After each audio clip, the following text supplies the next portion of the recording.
Radio La Paz, la voz de la verdad.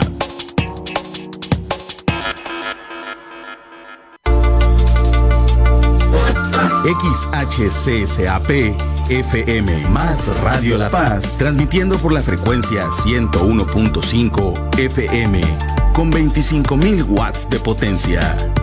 Boulevard Constituyentes de 1975, Colonia El Manglito, en la ciudad de La Paz, Baja California Sur. Más Radio La Paz, la voz de la verdad.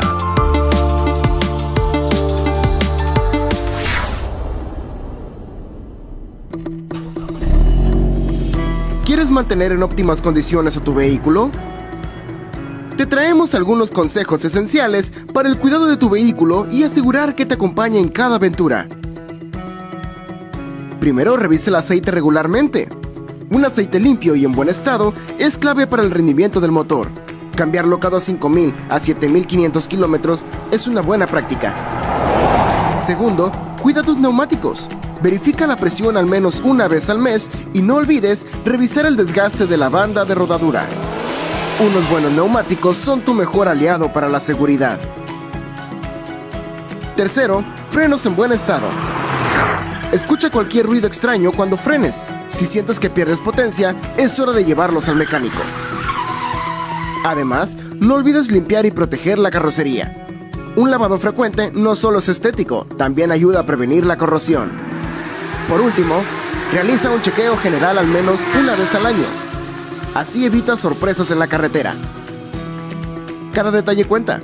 Recuerda, cuidar tu vehículo es cuidar de ti y de los que viajan contigo. Mantén tu vehículo siempre en óptimas condiciones y disfruta del viaje. Somos Más Radio La Paz.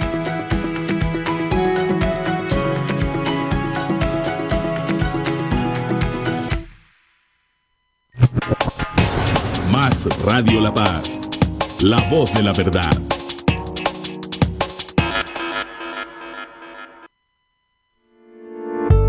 La entrevista con Guillermo Torres Quirós. Bienvenidos al espacio donde conoceremos la historia a través de las vivencias de los protagonistas. Un espacio abierto donde el diálogo y el intercambio de ideas nos llevan a estar en contacto con nuestro presente.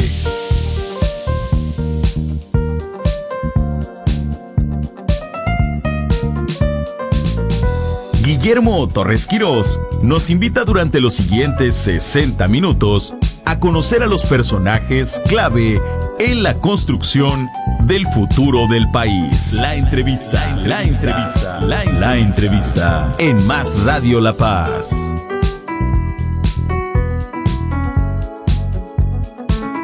Comenzamos.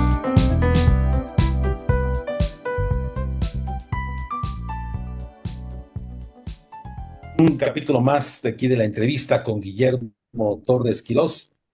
En esta ocasión vamos a platicar con un hombre que desde muy joven se ha dedicado a la política. No solamente la estudió, sino la ha puesto en práctica. Y también actualmente es presidente de una fundación, la Fundación Santo Tomás Moro, que hace recuerdo de quien fuera un importante personaje dentro de la justicia y también hay que decirlo dentro de la política en la historia del mundo. Pero bueno, él es originario de la Ciudad de México, ya es padre de 2 hijas y al mismo tiempo ya es abuelo de una nieta. Pero hoy vamos a platicar con este extraordinario personaje que ha ocupado diversos cargos públicos y que ha sido testigo importante. Hoy con nosotros José Espina Buenrerich. Mi estimado Pepe, bienvenido. Gracias, Guillermo, un placer estar contigo y muchas gracias por la invitación. Saludo al auditorio, por supuesto. Oye, mi estimado Pepe, pues vayamos ahora sí que comenzando un poco con un poco ahí tu biografía y demás. Tú naces un 8 de mayo de 1965 en la Ciudad de México. Así es. Y tus papás, José Espina Reyes y Magdalena Buenrerich Martínez. Pero cuéntanos, ¿tus papás de dónde eran? Mi padre nació en Cuicatlán, Oaxaca, en 1939, un pueblo, San Juan Bautista Cuicatlán, que está a medio camino entre Tehuacán, Puebla y Oaxaca capital. Es la cabecera de una de las 7 regiones del estado, la región de La Cañada. Allá nació él y él pudo estudiar ahí en el pueblo hasta tercero de primaria nada más.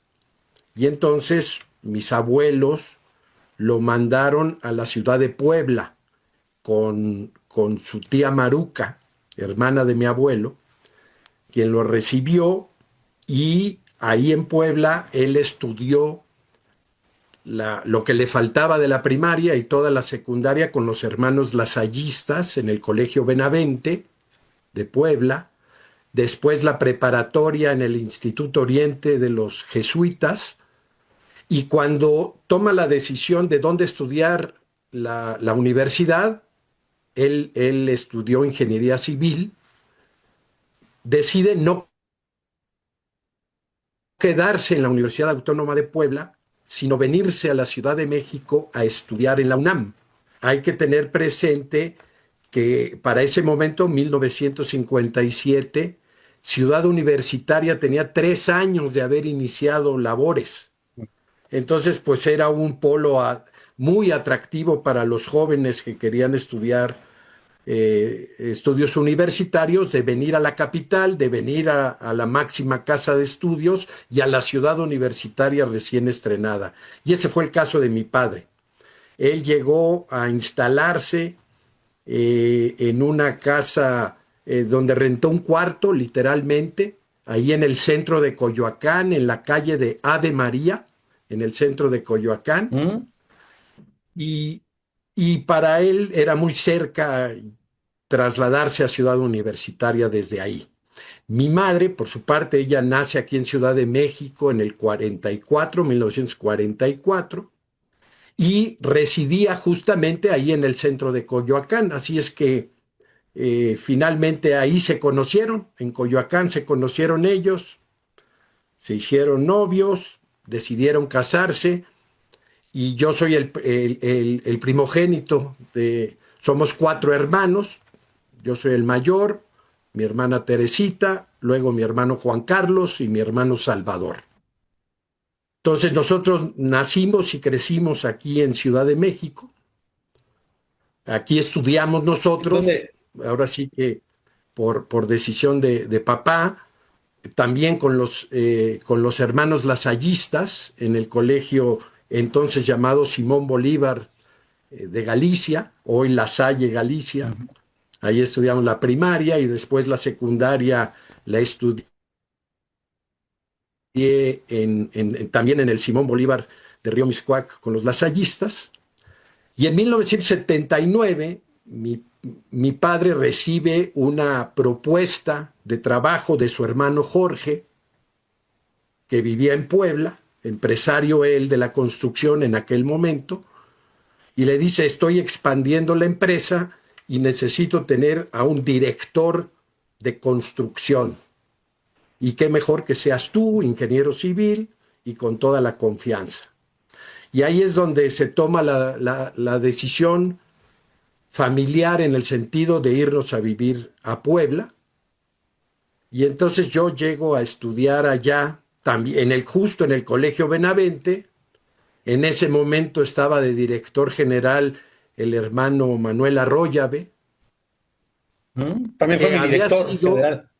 Era el director general en aquel momento, pero resulta que había sido maestro en primaria de mi papá y le tenía mucho cariño. Entonces nos recibió estupendamente bien, llevábamos buenas calificaciones, hay que decirlo también con modestia, pero era una realidad, y pues no tuvimos problema de pasar de un colegio lasallista a otro, y ahí estudiamos. Por mi parte, me faltaba tercero de secundaria y la prepa. Mis hermanos llegaron en primaria, así es que ellos estuvieron mucho más tiempo en el Benavente hasta que también concluyeron la prepa. yo al terminar la preparatoria,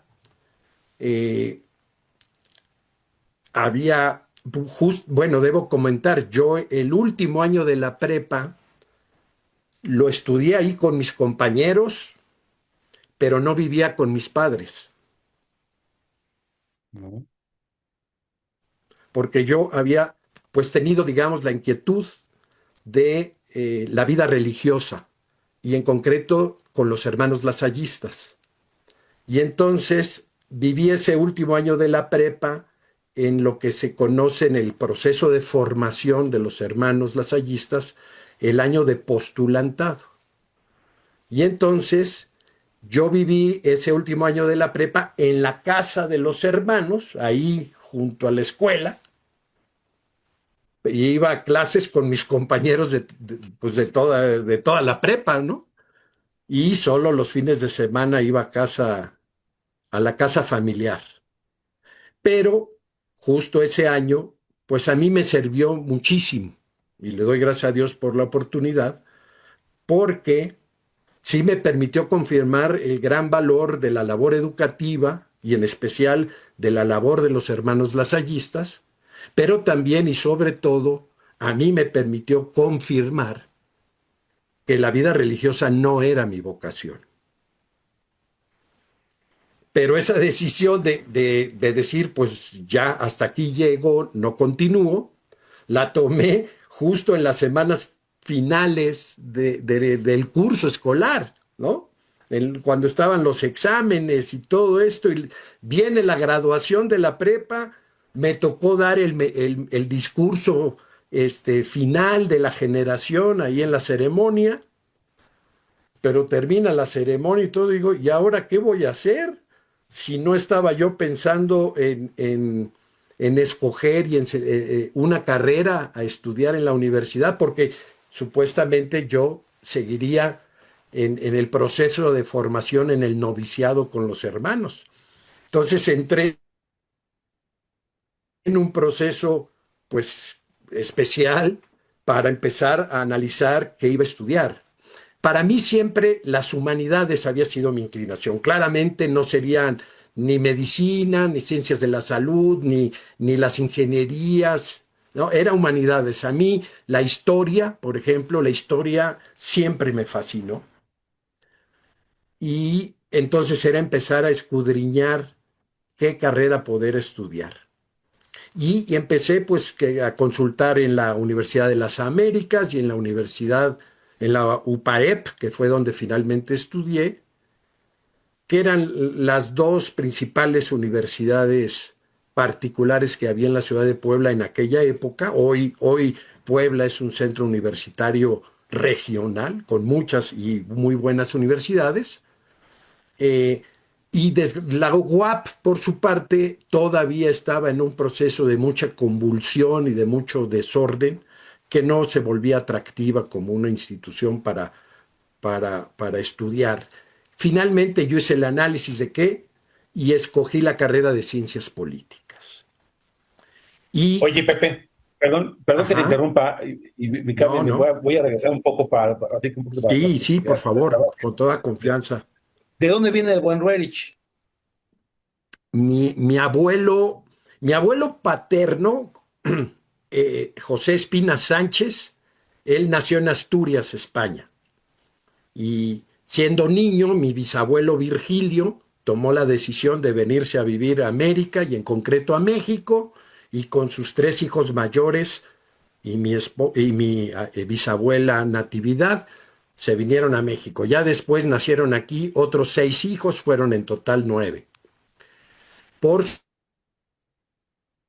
su parte, mi abuelo materno, Jorge von Rerich, él era alemán.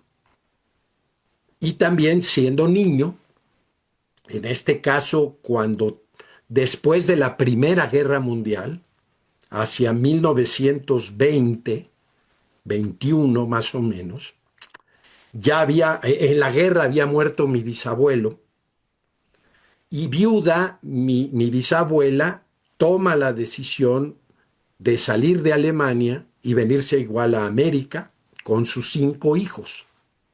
mi abuelo era el cuarto de ellos. Y llegaron a México y se establecieron en la Ciudad de México. Ese es mis orígenes. Mis dos abuelas, mi abuela paterna Raquel Reyes Márquez, era de Tehuacán, y mi abuela materna, Graciela Martínez Tello, ella era de Pachuca, Hidalgo. Entonces, por eso es, pues este es mi origen familiar del que me siento muy, muy Es orgulloso. un origen de un poco de todo, y ahí digo, hago una pregunta porque te vas tú, ya comentaste, te fuiste a Puebla, estás en el Benavente, decides irte a la UPAEP, pero ¿por qué no decidiste irte a la Ciudad de México? Tu papá había... Porque te he de confesar que de toda la familia, cuando se tomó la decisión de irnos a Puebla, yo fui el más feliz de ello. Porque yo cada vacaciones, ya fuera porque íbamos a visitar a los abuelos, y yo me quedaba ahí 2, 3 semanas, un mes de vacaciones en Puebla. Ya un poco más grande, hasta le pedía permiso a mis papás y me iba en ADO a Puebla y me pasaba las vacaciones completas en Puebla. Entonces yo ya había hecho en casa de mis abuelos hasta amigos con mis vecinos, ¿no? Entonces yo ya sabía a dónde llegar y con quién, ¿no? Yo ya tenía mi bolita de relaciones en Puebla y yo por eso estaba feliz. Pero entonces no hubo en mí en ningún momento la inquietud de La buscar duda. en otra ciudad donde estudiar la carrera. Oye, entonces, ¿y por qué decides ciencias políticas? Te repito, yo sí sentía siempre una inclinación por el tema de humanidades. Yo he de reconocer que la formación que recibí con los hermanos lasallistas fue fundamental en esto, porque primero la formación propiamente religiosa, pero también la forma en que nos enseñaron la historia, varios maestros, por lo menos los que a mí me tocaron, o algunas otras materias donde se analizaba la problemática social o la problemática económica del país o del mundo, sobre todo ya en la prepa.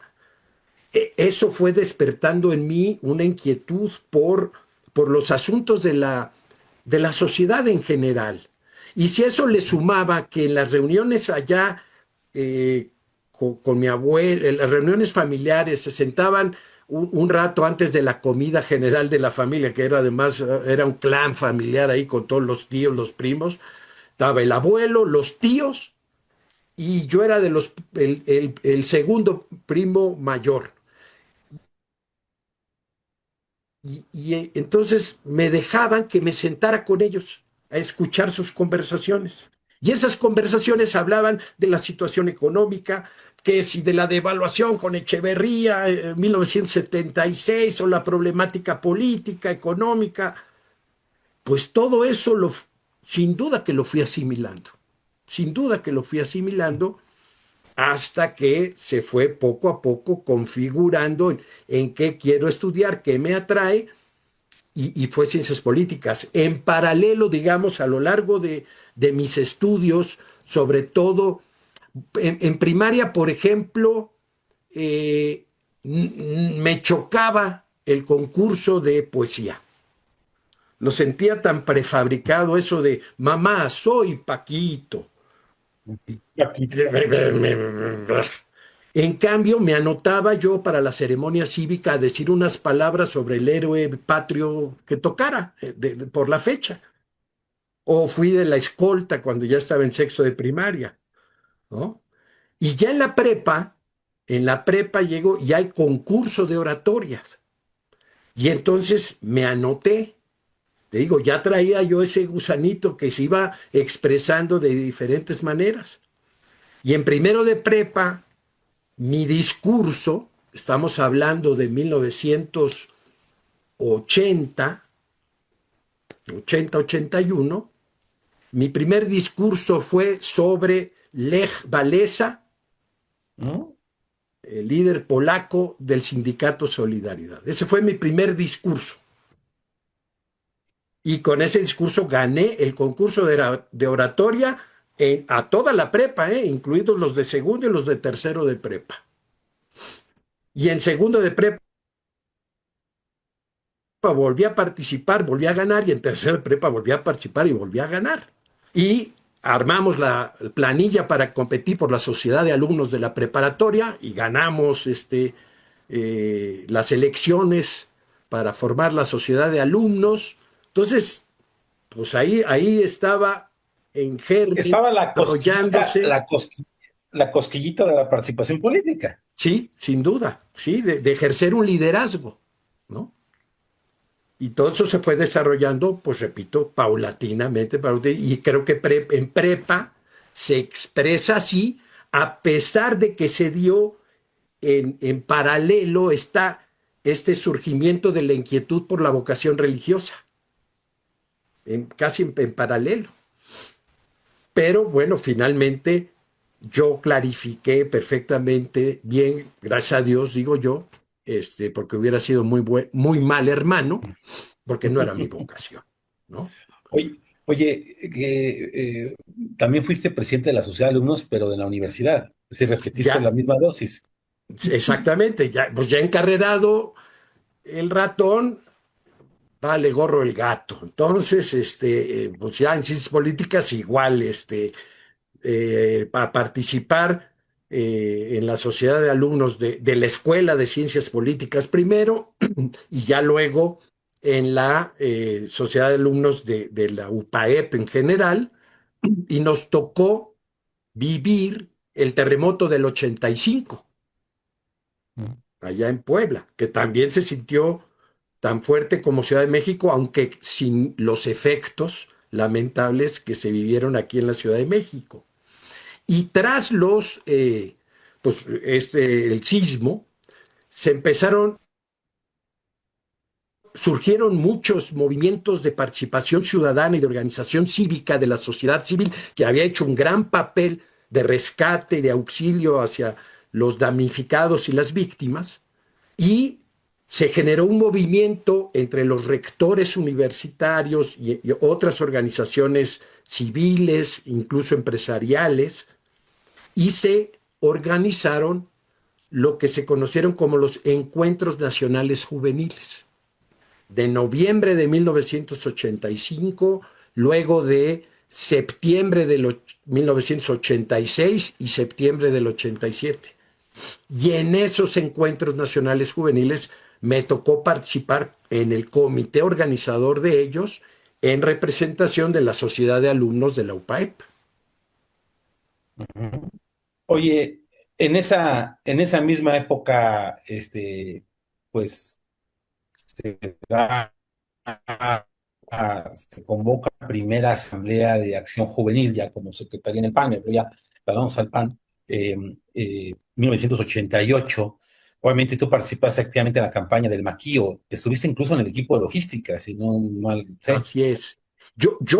Pues ya con esta inquietud, estando en la universidad y demás, yo me involucro en el PAN en las elecciones locales municipales de Puebla de 1983. Fui representante de casilla y a partir de ahí de a poco fui participando en el PAN. Y para 1980, fines del 87, a tres de nosotros, dos amigos que acababan de terminar ya la carrera de Derecho, y yo que estaba a un semestre de concluir Ciencias Políticas, nos invitan a irnos a México a participar en la campaña electoral de Manuel Cloutier a la presidencia de la República. Pues fue un acontecimiento único, ¿no? Y privilegiado. Yo tuve la situación de que tenía que regresar después de la campaña a terminar mi último semestre de la carrera. Y ese fue el compromiso que hice con mi papá. Ya el director de la escuela, don Manuel Díaz Cid, me dijo: a ver, Pepe, aunque te quedes aquí a estudiar todas las materias de todas las clases, 100% de asiduidad y puro 10 en las calificaciones, no vas a aprender lo que allá vas a aprender en la campaña electoral. Claro. Así es que yo te apoyo para que te vayas, participes y luego regresas de aquí a terminar tu último semestre de la carrera. Entonces, ese apoyo que recibo tanto de don Manuel Díaz Cid como de mi padre fueron fundamentales porque eso marcó mi vida. Esa decisión marcó mi vida. Porque a partir de ese momento me vengo a Ciudad de México. Tengo 22 años de edad en ese momento y me lanzo a recorrer el país con el Maquío en su campaña presidencial. Maquío junto con don Luis H. Álvarez fueron dos mentores fundamentales en mi vida y carrera política. Y pues ahí confirmo que ciencias políticas no solamente es mi carrera profesional, sino es mi vocación, ¿no? Y concluye Oye, la campaña y Pepe, cuando ya estamos literalmente y... Ujú, ajá, ajá. cuando estamos No, no, preparando ya termina, nuestras termina la idea, maletas, termina la idea. preparando maletas para regresar a Puebla, llega el secretario ejecutivo del CEN, del PAN, a decirnos que quieren que nos quedemos a trabajar en el CEN, porque la vinculación y los enlaces que hicimos con todos los comités estatales del PAN en el país lo querían aprovechar en la dirigencia nacional. Y entonces ya, pues a quedarnos en México, pero yo con mi pendiente de mi último semestre de la carrera. Pero te escucho. No, no, precisamente te iba a preguntar de esa parte, es decir, fue un poco la aventura el decidir irte a esa campaña, a quedarte, a un poco ahí enlazarte y todo. ¿Y cómo es que participas como candidato a la Secretaría Nacional de Acción Juvenil? Justamente el proceso de esta campaña electoral es 1988 y a principios del 89 lanzan la convocatoria. En ese momento Felipe Calderón era el dirigente juvenil del PAN, don Luis H. Álvarez era el presidente nacional. Se lanza la convocatoria para elegir a un nuevo dirigente nacional juvenil del PAN. Yo estaba trabajando ahí en el CEN, en la Secretaría de Organización, como enlace con los comités estatales, y pues ahí valoro la situación y tomo la decisión de ahora es cuando y vamos a buscar la dirigencia nacional juvenil del PAN. Y así es como me inscribo, participo en la elección y ahí participamos 8 candidatos a la dirigencia nacional. 8 candidatos. Se realiza la Asamblea Nacional en Morelia a fines de abril y los últimos 2 días de abril y el 1 de mayo del 89 y se llevan a cabo 4 rondas de votación que yo obtengo el primer lugar en cada una de ellas, pero no alcanzo el 66% de los votos. Me quedaba en 50 y tantos o llegué a estar en 60 y cachito, pero no llegué al 66% que era lo que se requería. Y siguiente votación y siguiente votación. Cuando viene la quinta votación, por reglamento, si ahí no se decidía quién era el electo, se cancelaba la asamblea y el Comité Nacional del Partido tomaría la decisión de quién era el dirigente. Y entonces yo dije, a ver, no podemos hacer que fracase este proceso electoral democrático de los jóvenes del PAN. Hay que elegir a alguien. Y entonces voy con el otro finalista, porque de los 8 pues fueron cayendo los demás, voy con el otro finalista y le digo, Saúl, te propongo lo siguiente. vamos a una última votación y el que quede arriba, no importa el porcentaje de votación, ese resulta electo y hacemos ya una votación económica con todos a mano alzada para legitimar su elección. Ay, Pepe, déjame pensarlo, voy a consultarlo. Y ahí se fue con sus amigos, consultaron, analizaron, regresó. Bueno, pues que sí, se hace la votación y el resultado oficial dice que yo me quedo 0.75% abajo. Pues digo, señores, yo hice una propuesta y asumo las consecuencias de esa decisión. Pido la palabra ante la asamblea en pleno y les digo, señores, hice esta propuesta, el resultado es este y por lo tanto yo en este momento declino mi candidatura y les pido a todos, empezando por los que votaron por mí, que voten por Saúl para que se formalice su elección como el dirigente nacional juvenil. Así fue, la verdad me llevé una ovación unánime y digo yo, perdiendo, gané Claro. ese proceso. Saúl toma rinde protesta, me invita a mí a rendir protesta con él, se forma su comité, empieza a trabajar y a los 3 meses desaparece literalmente. Se regresó, él era de Nuevo Casas Grandes, Chihuahua, se regresó para allá sin avisar ni nada y después de esos 3, 4 meses que lo empezaron a buscar desde el seno, oye, dinos algo, ¿qué pasa? Finalmente terminó diciendo que renunciaba al cargo. Pero Y nunca se supo eso por qué. nunca confesó por qué.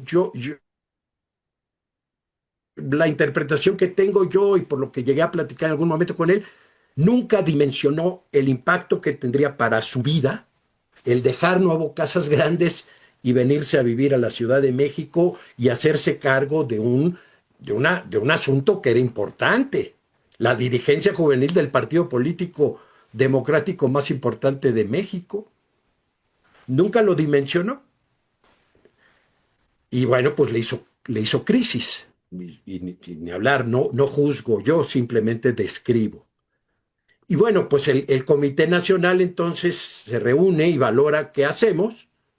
Y pues dicen, pues como se dieron las cosas en la Asamblea, pues claramente debe ser José Espina el que se haga cargo de la Secretaría Nacional Juvenil. Y así llegué al cargo y así ejercí los 3 años del periodo correspondiente. Pepe, vamos a hacer una breve pausa Con mucho gusto, en claro, esta emisión y ahorita regresamos. claro que sí.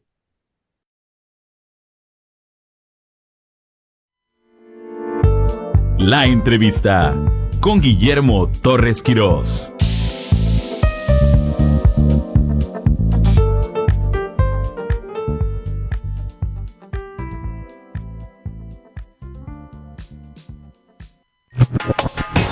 Más Radio La Paz, la voz de la verdad.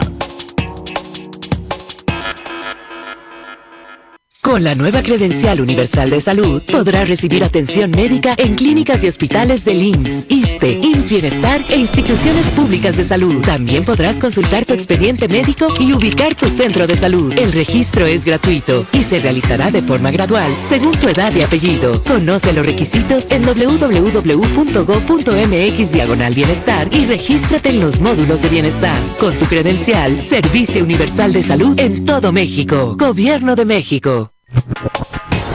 Más Radio La Paz, la voz de la verdad.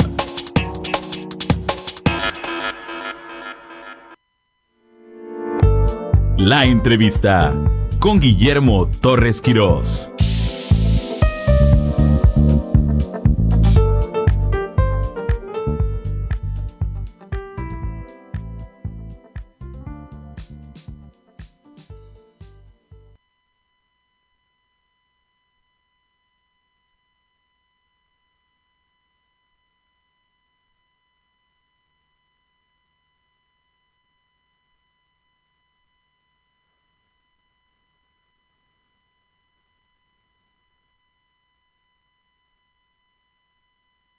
Estamos de regreso aquí en la entrevista con Guillermo Torres Quirós. Estamos platicando con Pepe Espina, que nos está contando, narrando un poco, pues cómo fue inició su camino hacia la parte política, hacia la parte de la participación política. Nos quedamos con que llega a la Secretaría Nacional de Acción Juvenil, y después de esa secretaria, su función viene como presidente de la República, en el que también participa en la campaña. Cuéntanos, mi estimado Pepe. Así es, llega 1990, bueno, fines del 93, resulta electo Diego Fernández como el candidato del PAN a la presidencia de la República, y cuando empiezan a conformar el comité de campaña de Diego, dicen, pues vamos, recurramos a los que ya estuvieron en campaña presidencial. Y entonces llaman o nos llaman a todos o buena parte de los que participamos con el Maquío y que estábamos dispuestos a involucrarnos con Diego, y así es como me integro al comité de campaña de Diego Fernández de Ceballos, y en aquella ocasión la encomienda que me dan es hacerme cargo de las actividades de campaña de Diego en el Distrito Federal y la zona metropolitana. Y ahí yo destacaría dos eventos importantísimos que recuerdo con mucho cariño porque significaron mucho en su organización y en el impacto que tuvieron. El primero de ellos, y que fue histórico verdaderamente, es el mitin de Diego en la explanada de Ciudad Universitaria, allí afuera de Rectoría.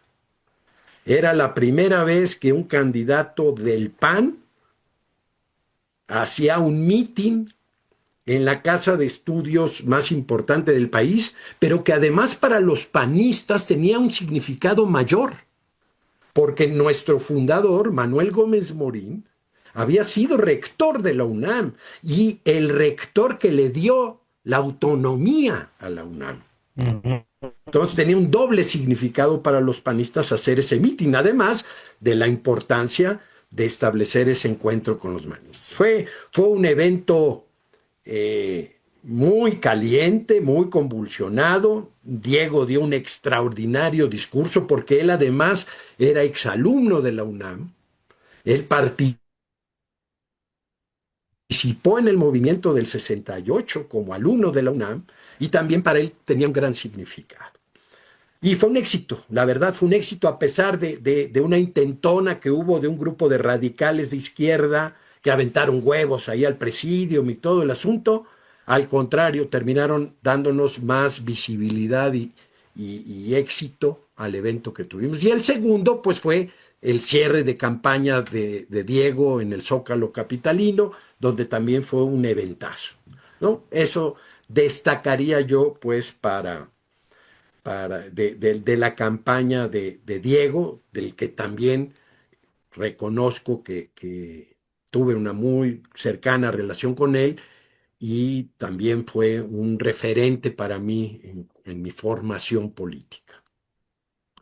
Oye, Bueno, Pepe. ahí mismo comento, Ajá. en ese mismo de 1994, yo ya estaba inmerso en el PAN del Distrito Federal, de la Ciudad de México, y era presidente de un comité distrital que abarcaba parte de la Benito Juárez.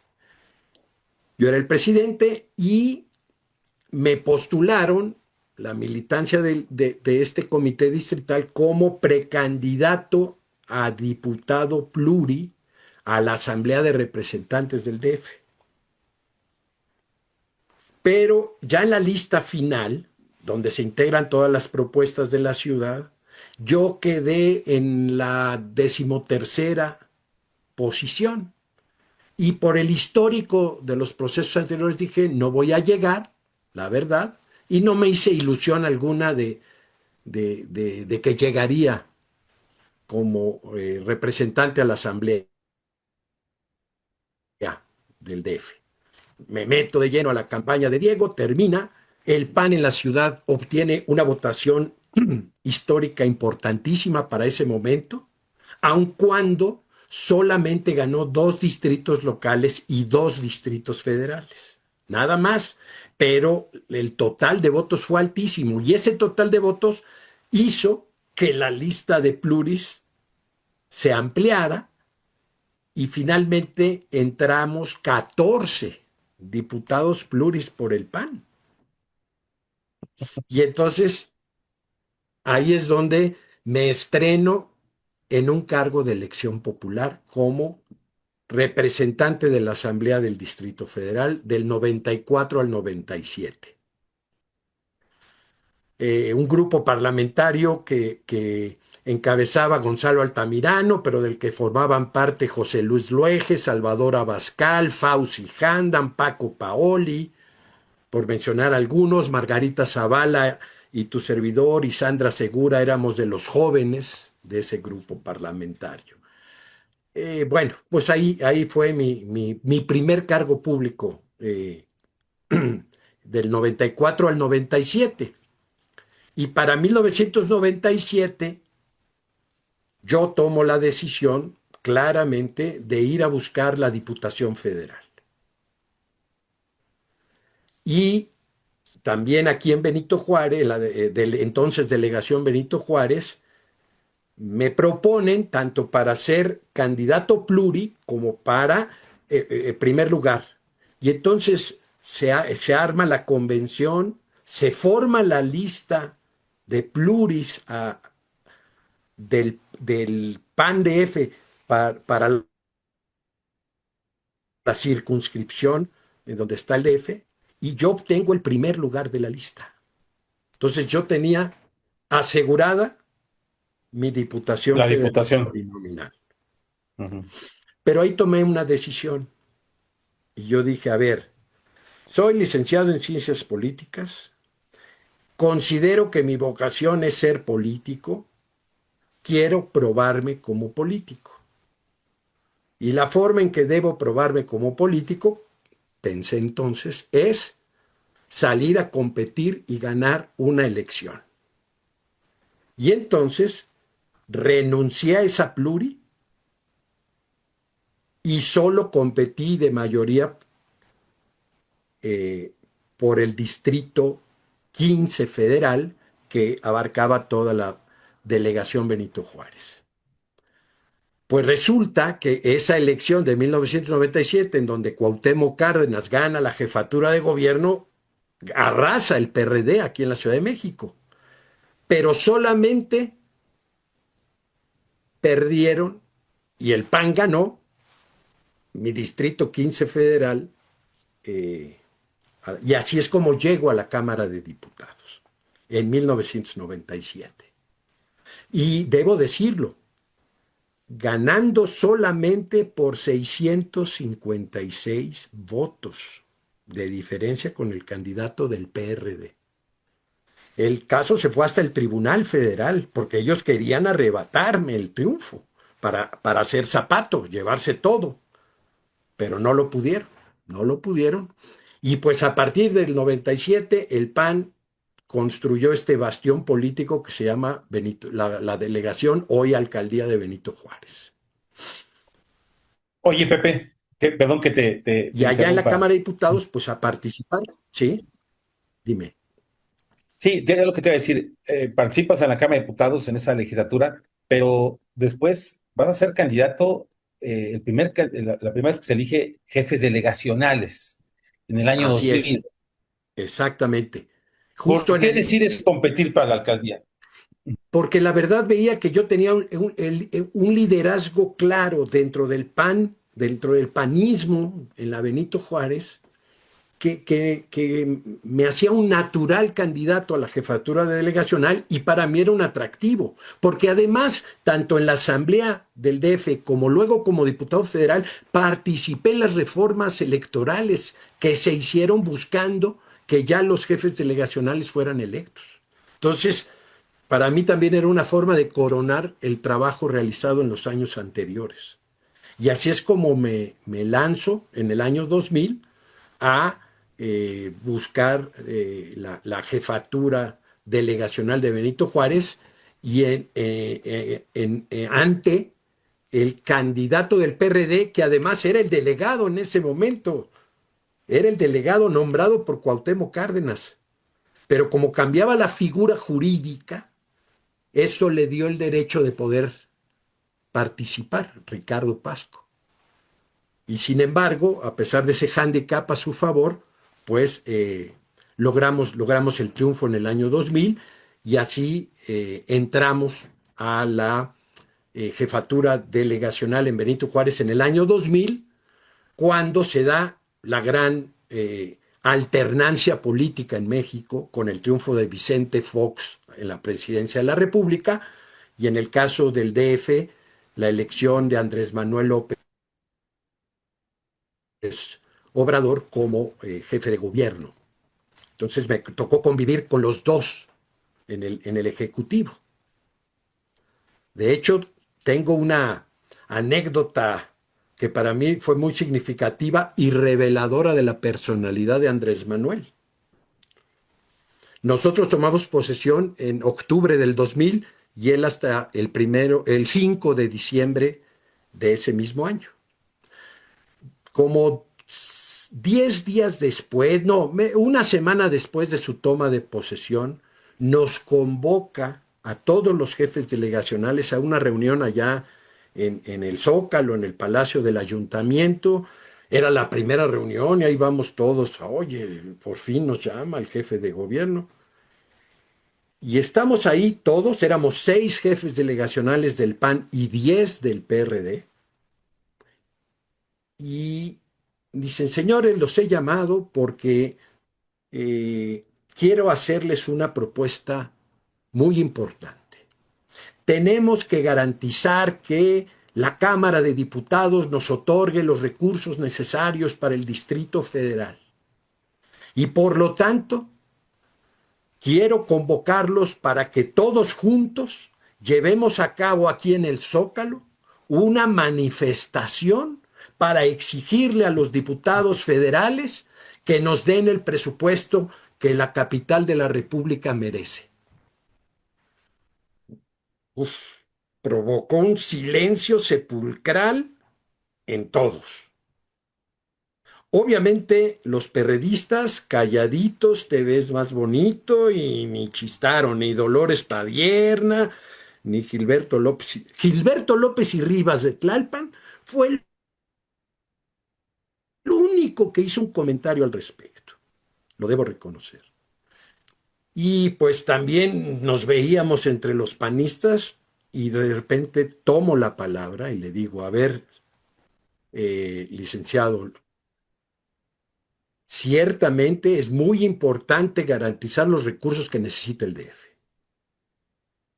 Pero aquí, los que estamos sentados en esta mesa, no somos miembros de grupos de presión. Somos las autoridades del Distrito Federal y nos debemos comportar como tales. Por lo tanto, lo que le propongo es que formemos una comisión o vayamos los 16 jefes delegacionales y usted a una reunión a San Lázaro con los diputados federales para presentarles los proyectos que se tienen para la ciudad y la necesidad de los recursos necesarios para financiarlos. Creo que así es como debemos conducirnos. Ahí me enteré que el señor fumaba y fumaba Marlboros rojos, ¿no? Porque no le gustó el comentario y prendió su cigarrito y ahí es donde, bueno, para no extenderme más, finalmente lo que se acordó fue ir todos a la Cámara de Diputados y dialogar con los diputados para pedir el presupuesto.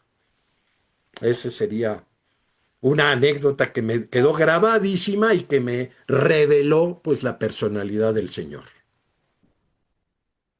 Oye, Pepe, ¿cómo fue gobernar Benito Juárez? Te tocó ser pionero entonces en el tema del ex por la ciudadanía. Sí. ¿Cómo fueron esos 3 años de jefe delegacional? Mira, fueron muy retadores porque era una nueva experiencia en mi vida personal y política. Y lo que busqué fue hacerme de un equipo que también estuviera, primeramente, con la garantía de una conducción honesta del servicio público, punto número uno.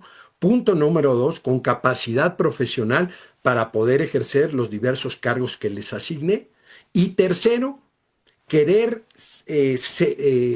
dejar una huella de gobierno humanista, que verdaderamente atendiera a la gente y que buscara resolver los problemas con una perspectiva de bien común.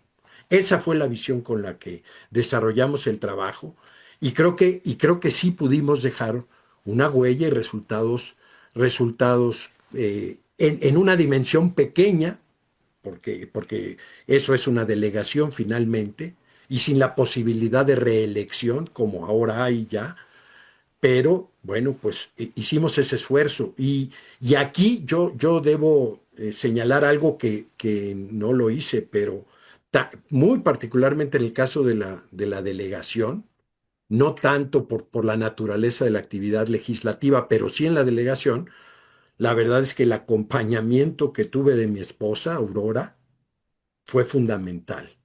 Ella se hizo cargo sin recibir ingreso alguno de manera honoraria del DIF y realizamos una serie de programas de atención a los diversos grupos vulnerables, personas de la tercera edad, niños de la calle, personas con discapacidad, etcétera, que fue reconocido hasta por el propio gobierno de, de de Andrés Manuel. Porque además Andrés Manuel lo que hizo casi desde que llegó fue desaparecer todos los DIF de las delegaciones. Y nosotros no lo permitimos. Y fuimos la única delegación que se queda con DIF. Y realizamos esta labor de orden humana, social, de rescate. Y también pudimos desarrollar programas de prevención del delito, logrando la colaboración y coordinación tanto con la Policía del Distrito Federal como con la Policía Federal. Y se llevaron a cabo operativos de apoyo por parte de ambas corporaciones. Y el último proyecto emblemático que mencionaría fue haber construido una estación de bomberos aquí en la delegación, después de casi 15 años de que no se construía una sola estación en todo el Distrito Federal. Y se construyó sin haber puesto un centavo del presupuesto de la delegación. Se puso con la colaboración del gobierno de la ciudad que puso el terreno,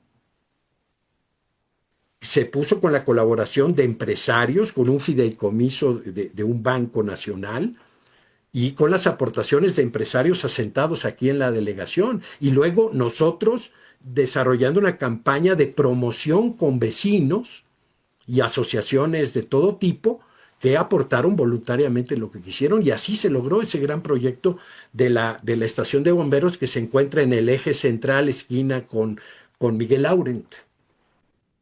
Entonces, bueno, ahí te expresaría algunas pues resultados o satisfacciones que tuve en el servicio en la Benito Juárez. Y al final del camino, mira, la mayor satisfacción de todas es poder seguir saliendo a la calle con la conciencia tranquila y poderle ver a la cara a la gente y poder conversar con ellos, y que nunca haya recibido yo recriminación alguna por mi conducta al frente de la delegación. Eso para mí es la mayor satisfacción.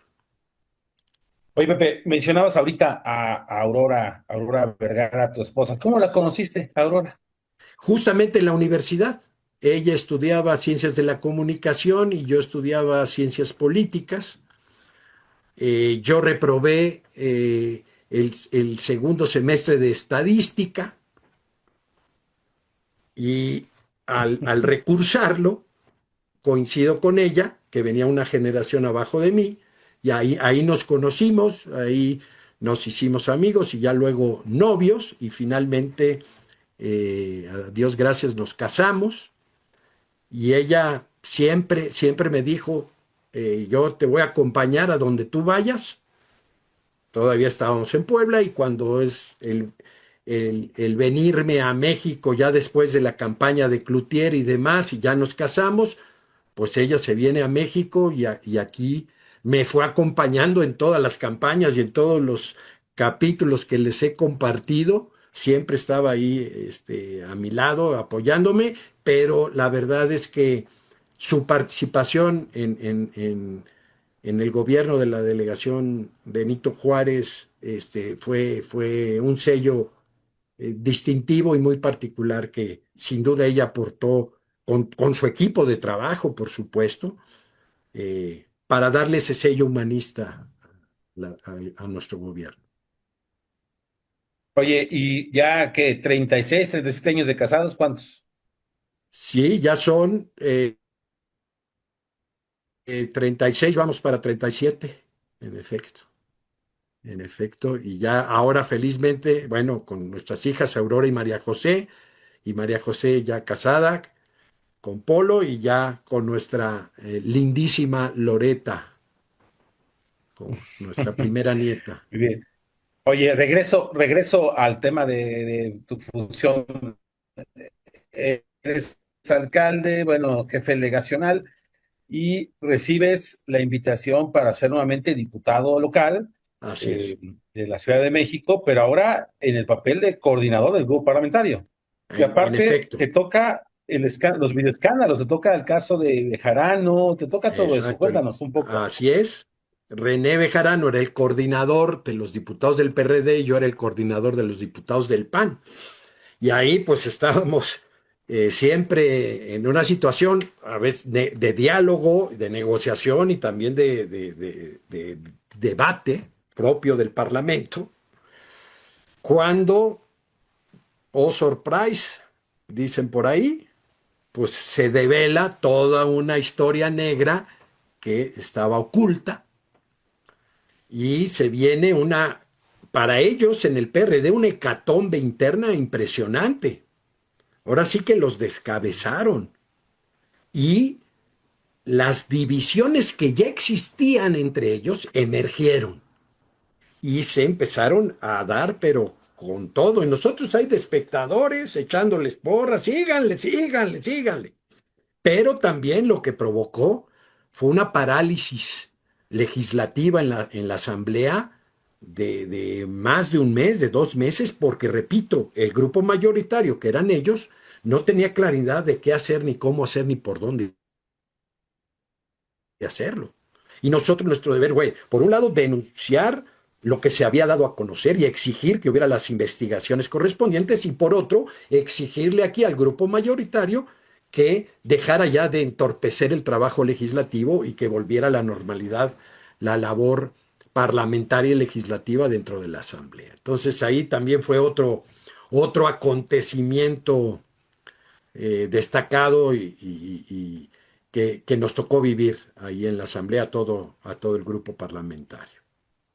Y finalmente, estando yo ahí como Sí, coordinador del sí. PAN, me invitaron en el CEN, el nuevo dirigente nacional del PAN, en ese momento, principios del 2005, Manuel Espino, a ser el coordinador nacional de todos los diputados locales del PAN. Y después también llegas a ser secretario general del CEN del PAN, después de Sí, esa unos función. meses después, en el mismo año de 2005, Alejandro Zapata, que había sido nombrado el secretario general a partir de marzo de ese año, ya para septiembre deja el cargo porque va a buscar una candidatura a San Luis Potosí y ahí es donde me proponen a mí asumir la Secretaría General del Comité Nacional del PAN en octubre de 2005 y asumo el cargo y lo ejerzo acompañando al presidente Manuel Espino hasta la conclusión de nuestra gestión en diciembre de 2007. Y bueno, pues ahí me retiro pues de la actividad dentro del Comité Nacional y en agosto de 2008, después de una reforma a los estatutos del PAN en la que se creó la Comisión Nacional de Elecciones, que haz de cuenta era el INE interno del PAN, el órgano encargado de elegir, de organizar los procesos de elección de candidatos a cargos de elección popular. En 2008 se conforma esa comisión y tanto Carlos Abascal, que era el responsable de ese proceso interno, como el presidente nacional en ese momento, Germán Martínez, me proponen para asumir la presidencia de esta Comisión Nacional de Elecciones. Y desde entonces, 2008 hasta 2014, eran 6 años de periodo en el cargo, organizamos todos los procesos electorales federales y locales en cuanto a elegir a los candidatos del PAN a todos los cargos de elección popular en el país. Entonces fue una labor en la que nos metimos de cabeza durante esos 6 años. Nosotros no podíamos aspirar a cargos de elección popular porque éramos los árbitros, entonces teníamos que quedarnos al margen de esa situación para dar garantías a todos los participantes en los procesos internos. Ya hasta 2000. Después de ese proceso en 2014, te retiras de la política un rato. Pues ese es el último cargo interno que tengo dentro del PAN. Actualmente soy consejero nacional vitalicio, pero ya no es un cargo directivo de tiempo completo. Pero ese fue el último, el de la Comisión Nacional de Elecciones. De vez en cuando me invitan que forma parte de alguna comisión o algún consejo, etcétera. Pero ahí fue mi último cargo dentro de la dirigencia del PAN. Yo, poco después, en ese fines del 2014, ingreso a trabajar en el INAI. Trabajo con el comisionado